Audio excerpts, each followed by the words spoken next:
north is where we make all the whiskey, okay? And barrel it south is where they bottle most of it, the lion's share of it. And that's another one of our barrel houses. They're located on the ridges and the hills so they can breathe. All good whiskey needs to breathe, okay? Those windows are just mesh and covered with bars, or bars covered with mesh, basically. It's free flowing. Get the air. Now we're not burning today, because why? It's a holiday. Right. Darren and Tracy are the guys that do this. They're the only two guys in the world that do this. Okay? They only work the first shift 5 days a week, and they don't work weekends. Okay? So, on holidays. So what do? That wood you see down there, that's hardwood sugar maple. It comes within an 80-mile radius of Jack Daniels. It's cut in 4-foot length 2x2s. They cut it at the sawmills that are about 80 miles in circumference from here, and they bring them to us, stacked like that. Now that's a rick of wood. A rick of wood is just a measurement of wood, okay? 2 cords make a rick. If you buy firewood around here, you buy it by the cord or by the rick. That's what that is. So they take those 4 ricks there and put them up under the hood. And then Darren and Tracy start to perform their magic. Well, first off, they got a helper named Stick. Darren, Tracy, and Stick. And Darren Stick usually gets here early in the morning and goes down there in the hollow and pulls off the accelerant for the fire. What do y'all think that accelerant is? Raw whiskey. 140 proof. Wow. Corn liquor, moonshine, basically. It's raw whiskey. They get it and they bring it down here and they spray it. Stick sprays it in the center, okay? And then they ignite it. Now Darren and Tracy got to know when in that burn process to take the hose you see down there and spray on that fire. If they spray too much too soon, they get a bunch of sugar maple. It's unburnt sugar maple. They spray too little too late, they get a bunch of sugar maple ash. Neither is conducive to making our whiskey. But when Darren and Tracy are done, they got a great big old fat pile of charcoal right there in the center. Now Stick, he goes over and starts scooping it up and puts it in the bin. Now when it comes out, it's in irregularities. It's not the same size. We need it to be kind of uniform. So what we do is take it over here to the grind house and grind it down to the consistency that we need. Okay? Y'all come on, I'll show you what that looks like. Be careful and watch your step coming down. Use a handrail if you need it.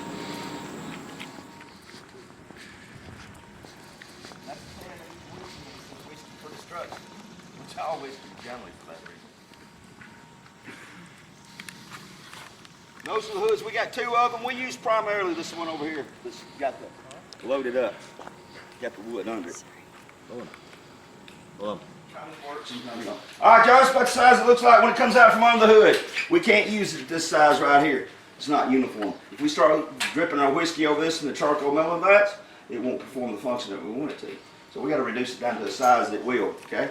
We usually bring it down to about like this right here, pea size, somewhere in there, varying sizes. That way when we put it inside our charcoal mellowing vats, it'll perform the functions that we want it to. One of those functions is it mellows our whiskey, okay? I'll tell you about the rest of those functions when we get up there, what they do.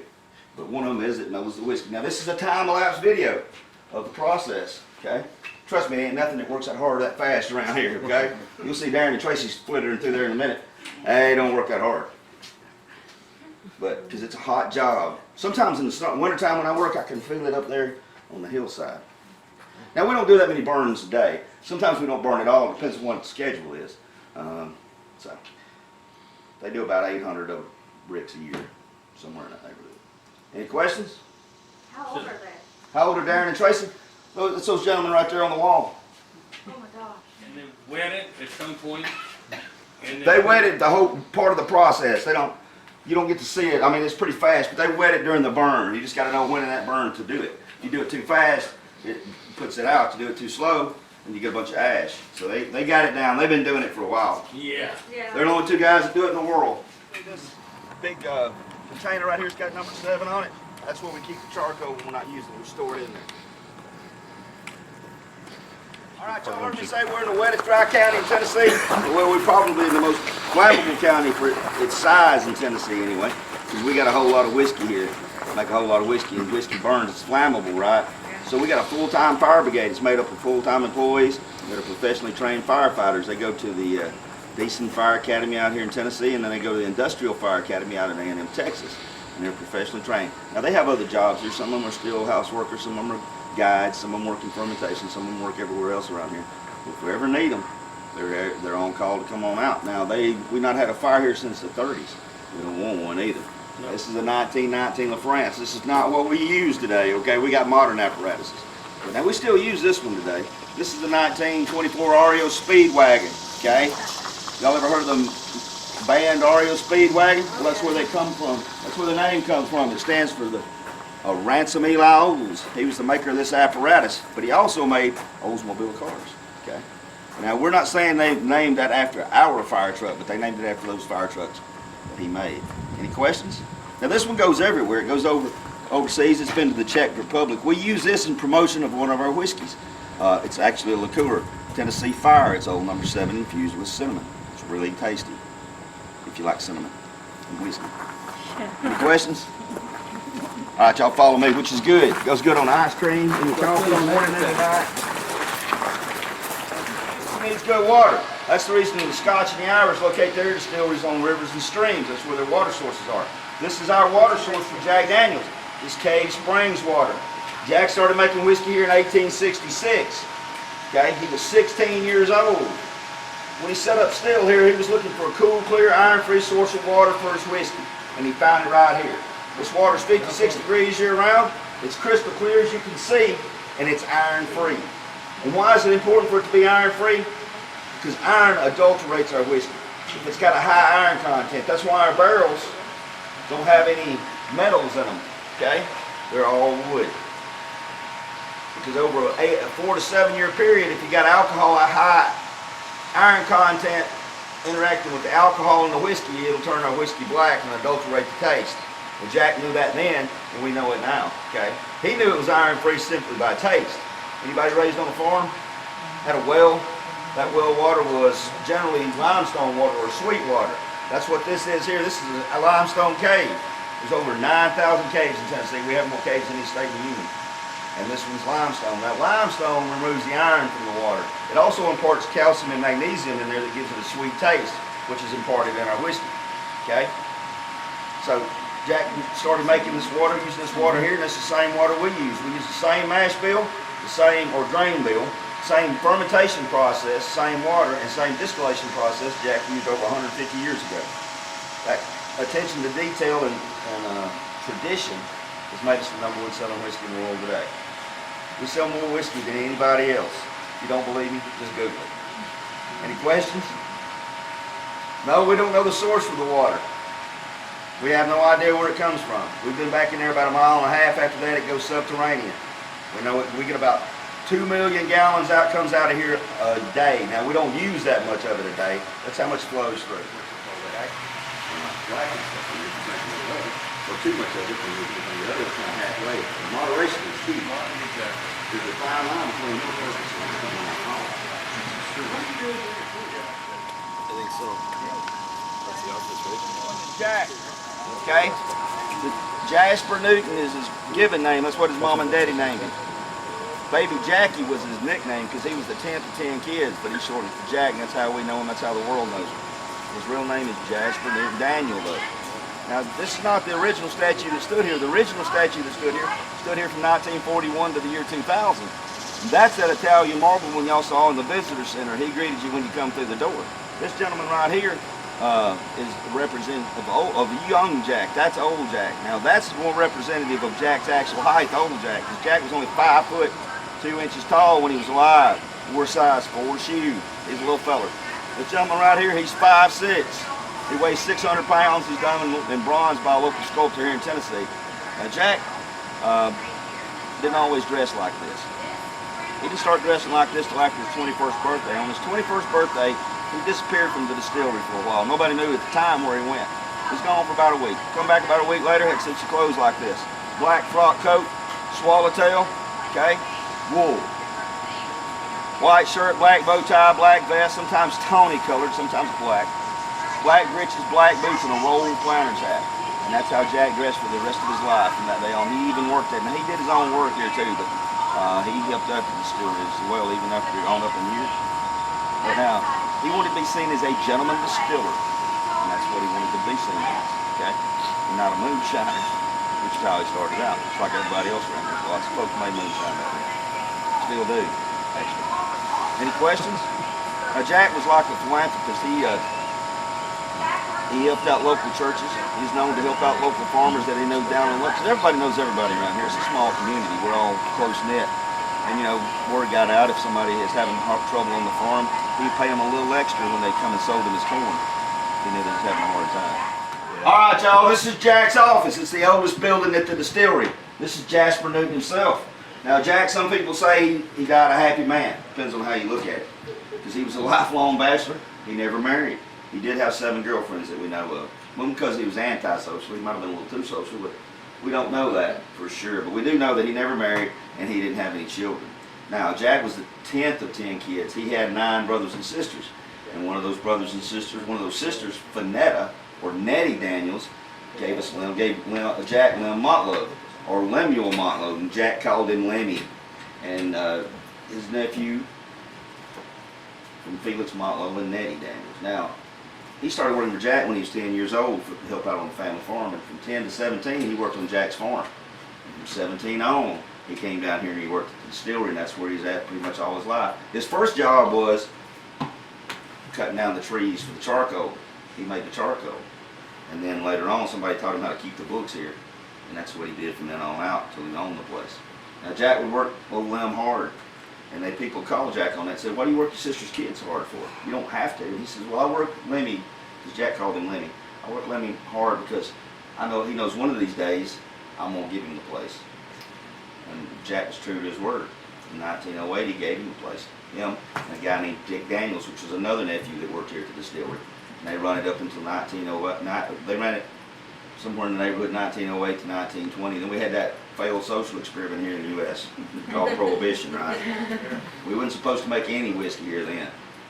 We might have looked. Now there is a clause in there that in the Prohibition that you can make it for medicinal purposes, and everybody knows whiskey's good for you. So they might have made a little for medicinal purposes, but we weren't making a whole lot. So he ran that hardware store, okay, that you see on the square, and he also raised horses and raced mules, or raised mules and raced horses. I get it right a second. And that's what he did during Prohibition. About 1938, Prohibition got repealed in this area, and we was a dry county still. We couldn't sell whiskey here, but we could make it, which was good enough. We started making it in 1938. Lem was 64 when he started again. And from 1938 to 47, he ran the distillery. He died in 1947 and passed it along to those 4 gentlemen back there. They're all Vanderbilt educated young men. Those are his sons. And they ran it from 1947 to 1956.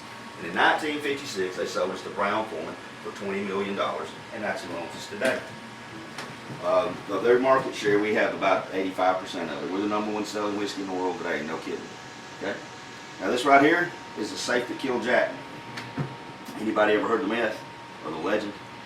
Jack, there's a little bit of a moral to this story and some irony. Jack got to work early one morning. As a general rule, Jack never got to work early. It was always Lem's job. He was always here. He always had the safe open, ready for Jack to start the proceedings. Well, Jack got to work early. We don't know why. I think he was getting ready to go sell some whiskey up in Nashville, which he did regularly. So he come up here and he needed a letter out of this safe, and he's trying to get it open. Lem ain't here to open it for him, so he's trying to get it on his own. He thought he knew the combination. He kept messing with it. He tried a bunch and he failed, and he got frustrated. He kicked the safe as hard as he could. That was the beginning of the end for old Jack, because Jack didn't know it at the time, but he broke the big toe on his left foot. Well, he was wobbling around in here, and in walks Lem, comes over here, opens the safe up like it was nothing. He gets in there and gets his letter. He didn't tell Lem that he had just hurt his foot or what had happened for a little while after that. Well, it took him about a week, but he finally had to go to the doctor. And the doctor told him that gangrene had set in. Okay? And he's going to have to amputate that toe. And that was in 1905. For the next 6 years, they amputated different parts of that leg on up to his final operation and around October, where they cut his leg off at the hip. But by that time, the infection had become systemic, and Jack died October the 9th, 1911. He was 61 years old. Now, Jack wasn't going to live forever, nobody does. But he might have lived a little longer had he not got to work early that morning and kicked that safe. So what's the moral of the story?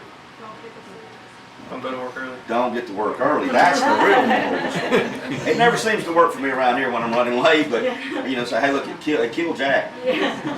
Any questions? Jack Daniels is like a health food product. We only got 5 ingredients, all of them are natural. Corn, barley, and rye. We use that Cave Springs water out there. Yeast that is proprietary to Lem Motlow that we make here. Same strain he used. and some of the fermentation from the last process, and that's all we use to make our whiskey. We don't have any artificial sugars, colors, preservatives, or anything. It's all natural. Water, grain, and the barrel. Any questions? Jack's motto was every day we make it, we'll make it the best we can, and we followed that today. Now Jack's only ever had 7 master distillers. Oh, excuse me for a second. That's Jack right there. He was the first. Then we have Jess Motlow. That's Jack's nephew. Then we got Lem Tolley. That's Jack's grandnephew. Then we got Mr. Gamble. Mr. Gamble was a teetotaler. He didn't drink a drop. I've always thought it was a paradox if you were a master distiller at a whiskey distillery and you didn't actually drink the product. But so they said he did. Now this is Mr. Bobo. Mr. Bobo is our master distiller. He's still alive, or one of our master distillers, and he's 94 years old. This right here is Jimmy Bedford, and this gentleman right here is Jeff Arnett out of Jackson, Tennessee. He's our current master distiller. Nice guy. Does a fine job. Any questions? All right, y'all, follow me out. We're going to go over here and see the other stuff. We get 150 truckloads a week of corn, barley, and rye. Okay, we got 12 of those silos. Now, this is our still house. We're going to go up in there, but it's kind of hot today, so I'm going to talk to you out here about what it does. Then I'll give you the Reader's Digest version upstairs, because we're making whiskey today. It's kind of noisy up there, okay? So this is our still house. It says so right there. We got 4 stills. They're continuous column stills, okay? 2 large are in the center. The 2 smalls are on the end. The 2 large produce 35 to 40 gallons a minute. The 2 smalls, 12 to 14 gallons a minute. They're made out of 100% copper. Inside of them, they got shells with 100% copper. When we go in there, you'll see a tube or a pipe going up alongside the still. You'll see a little window in that. There's a yellow substance going in through there if they're distilling, and that's sour mash. It's fermented. It's got alcohol in it. We got to get that alcohol out. So what do? No, not yet. We can't get we get the alcohol that way, but you wouldn't want it when we got it out. So what do? We pipe that mash to the top of the still, then we force it down. As it comes down, we force steam up. That steam cooks the alcohol out of the mash, turns it into a vapor. Vapor rises, right? Simple physics. When it gets to the top, we collect it in the condenser up there. If you know how to make moonshine, it's called a thumper with a worm. And then we condense that vapor back down into a liquid. You'll see that liquid coming down through a box right next to the, basically the pipe, and it's called the try box. The try box is where our tasters come and try the whiskey. We do everything by taste here. That's one of our main quality controls is taste. So when they taste it and they tell us it's right, everything's going good, okay? Any questions? How often do they taste? I tasted about on the hour. Now, everybody wants to be a taster. They think that's a great job, but you don't get to keep the whiskey. You got to spit it out. All right, y'all. What do? We sell it to local cattle farmers. Cattle feed. Now, it's got 5% alcohol in it. We couldn't get the alcohol out. We tried, trust me, but we couldn't. So, you know that ad campaign that California's got happy cows? We got real happy cows around here. We marinate them from the inside out on the hoof. When you go home, because you got 2 directions, southeast, northeast, northwest, or southwest, northeast. Look in the fields, as you go by the farmers' fields, if they're laying on their side, they're kind of walking tilted like that. You know they had their mash today. But it makes really healthy cows, really fat, really good meat. Also, that's what makes us a Tennessee sipping whiskey. When it goes in, it's about 140 proof corn liquor. When it comes out, it's a Tennessee sipping whiskey. That's what distinguishes. It takes 5 days to make bourbon. It takes 10 days to make Jack Daniels. The fermenters, it takes about 45 minutes to distill it. It comes over here for another 5 days. Like I said, it takes 1 drop 5 days to get to the bottom. It goes in as clear as it comes out. Daniels Distillery #1. Now we're not bragging because we're the #1 whiskey seller in the world, even though we are. What that means is that denotes that we're the oldest registered distillery in the United States. Jack Daniels registered us in 1866. He was 16 years old, right after the Civil War. Now this right here is the oldest barrel house at the distillery. It's built in 1938, okay, by Lem Montlow. It's the only one with the brick facade. Now get all the pictures you want on it right here, because when we go inside, we can't take the pictures inside here in the first part. We can when we go to taste. You can take pictures in here all you like. This is our tasting rooms. We have been using these since July 16th. Okay, so, or 15th, I'm sorry.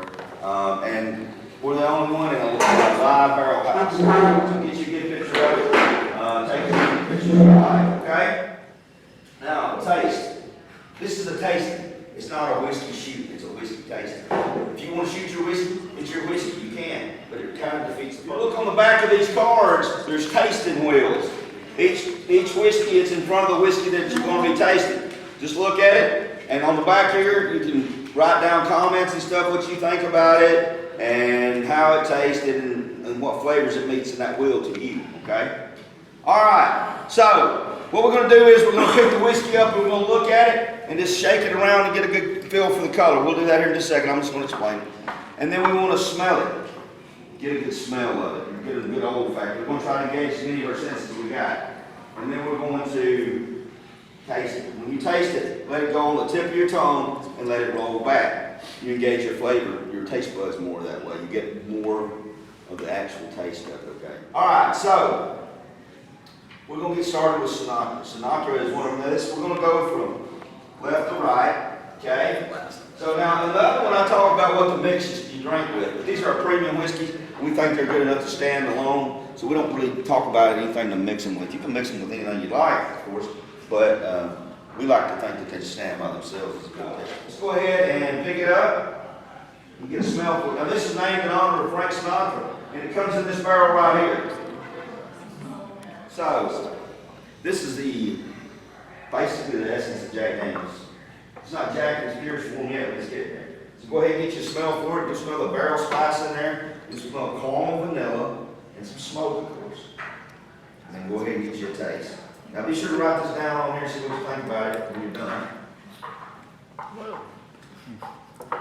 So you taste the caramel vanilla in there. It smells like a barrel house in there. Taste some wood. And you'll get some barrel spice in there, okay? A little peppery taste. The peppery is the rye. We put that, that's what Jack used it for. Now all this starts out with 80% corn, 12% barley, and 8% rye, okay?